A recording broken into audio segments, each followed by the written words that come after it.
ओम श्री गणेशाय नमः। ओम श्री गणेशाय नमः। ओम श्री गणेशाय नमः। ओम नमः शिवाय। ओम नमः शिवाय।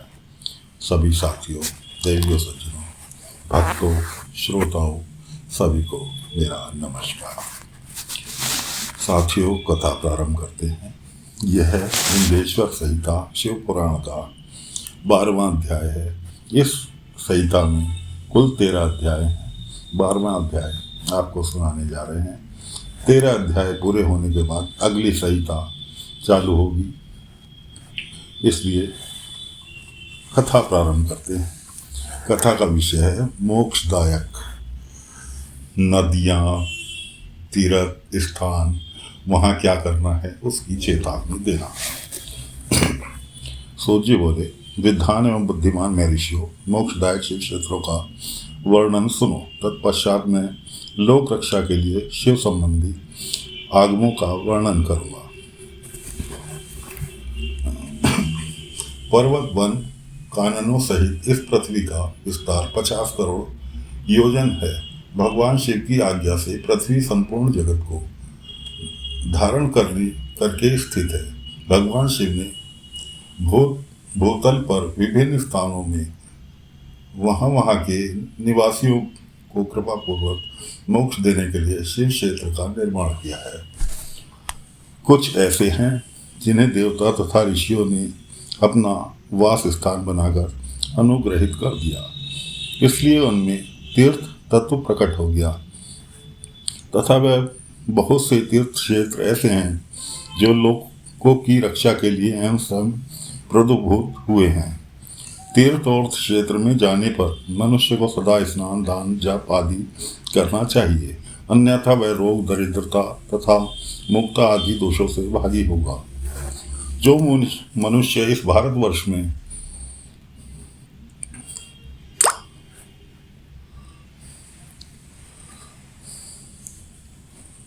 मृत्यु को प्राप्त होता है, वह अपने पुण्य के फल से ब्रह्मलोक में वास करके पुण्यक्षय के पश्चात पुण्य मनुष्य योनि में ही जन्म लेता है। पापी मनुष्य पाप करके दुर्गति में ही पड़ता है। ब्राह्मणों पुण्य क्षेत्र में पाप कर्म किया जाए तो वह और भी दृढ़ हो जाता है। अतः पुण्य क्षेत्र में निवास करते समय सूक्ष्म से सूक्ष्म अथवा थोड़ा सा भी पाप ना करें।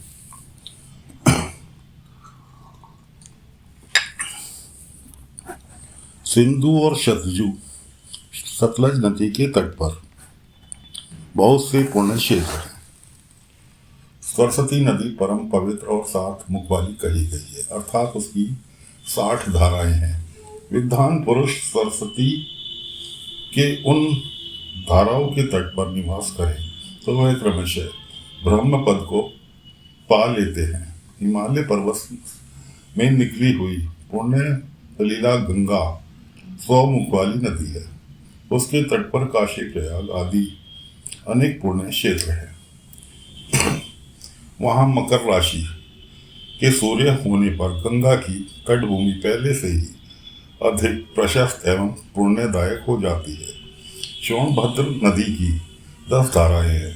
वह बृहस्पति के मकर राशि में आने पर अत्यंत पवित्र तथा अभीष्ट फल देने वाला होता है। उस समय वहाँ स्नान और उपवास करने से विनायक पद की प्राप्ति होती है।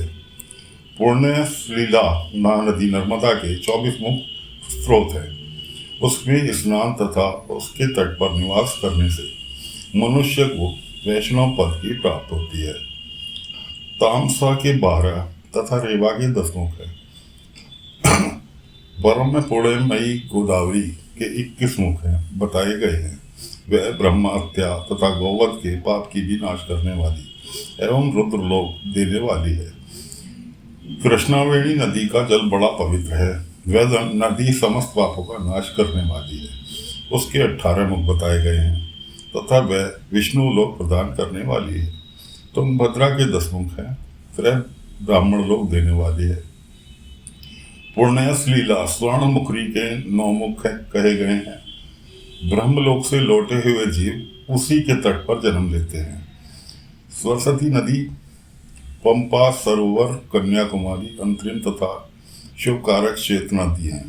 ये सभी पुण्य क्षेत्र हैं। इनके तट पर निवास करने से इंद्रलोक की प्राप्ति होती है।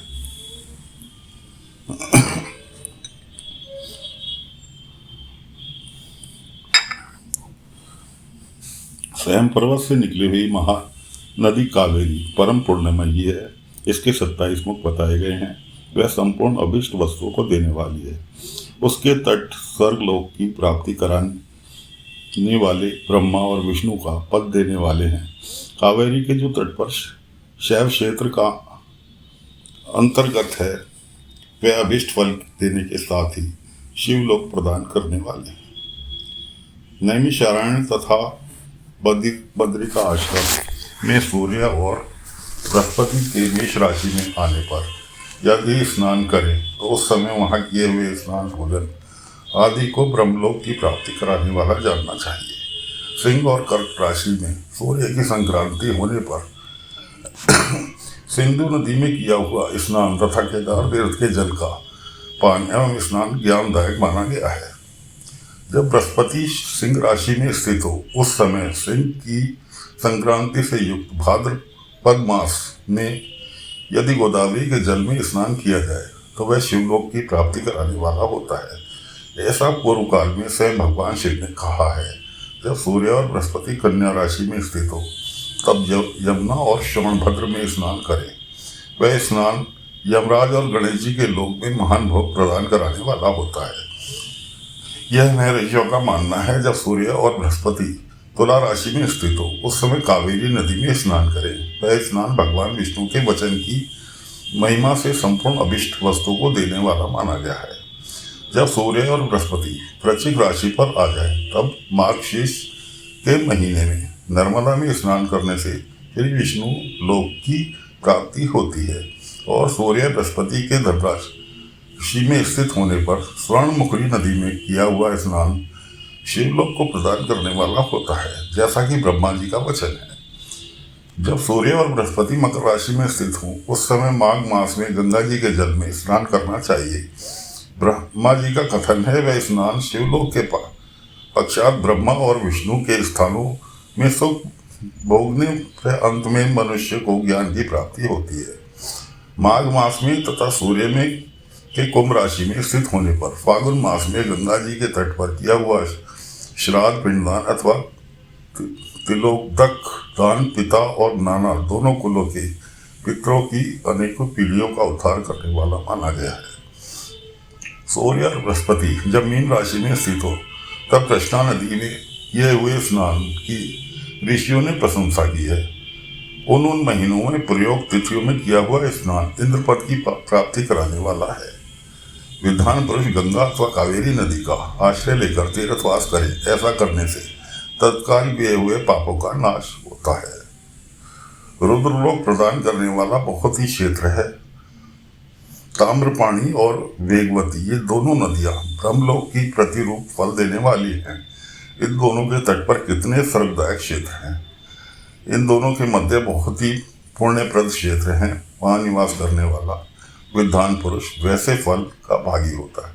सदाचार, उत्तम वृत्ति तथा सद्भावना साथ में उनमें दया भाव रखते हुए विद्वान पुरुष का तीर्थ में निवास करना चाहिए, अन्यथा उसका फल नहीं मिलता।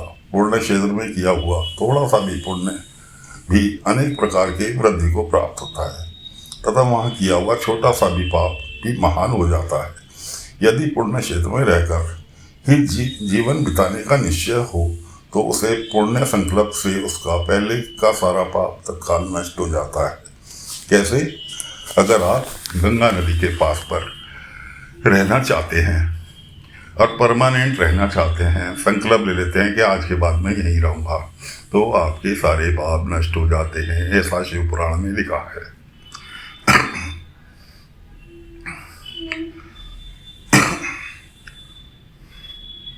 ब्राह्मणों तीर्थवासी जनों पूर्ण कायिक, वाचिक और मानसिक सारे पापों का नाश कर देता है।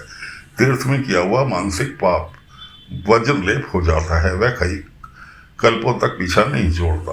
पुण्य क्षेत्र कृत पुण्य बहुधा ऋषि मजसी पुण्य क्षेत्र कत पाप महिंद जयते। वैसा पाप केवल ध्यान से ही नष्ट होता है, अन्यथा नहीं।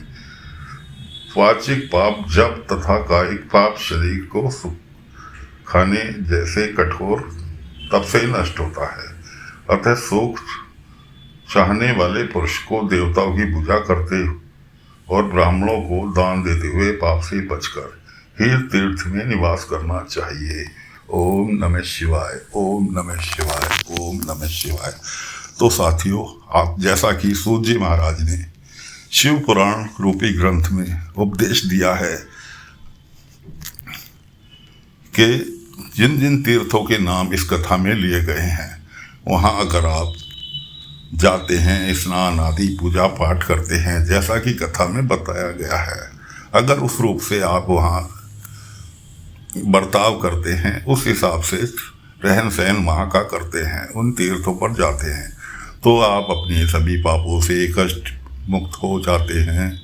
ऐसा शिव पुराण में कहा गया है। ओम नमः शिवाय, ओम नमः शिवाय। अतः 12वां अध्याय संपन्न हुआ। दोस्तों, अगले भाग में फिर हाजिर होंगे। तब तक के लिए ओम नमः शिवाय, ओम नमः शिवाय। तो साथियों, आपसे निवेदन है, लाइक शेयर कमेंट अवश्य करें। जो नए श्रोता जुड़ रहे हैं वो चैनल को सब्सक्राइब करें, तभी आप पूरा आनंद ले सकते हैं। धन्यवाद। ओम नमः शिवाय, ओम नमः शिवाय।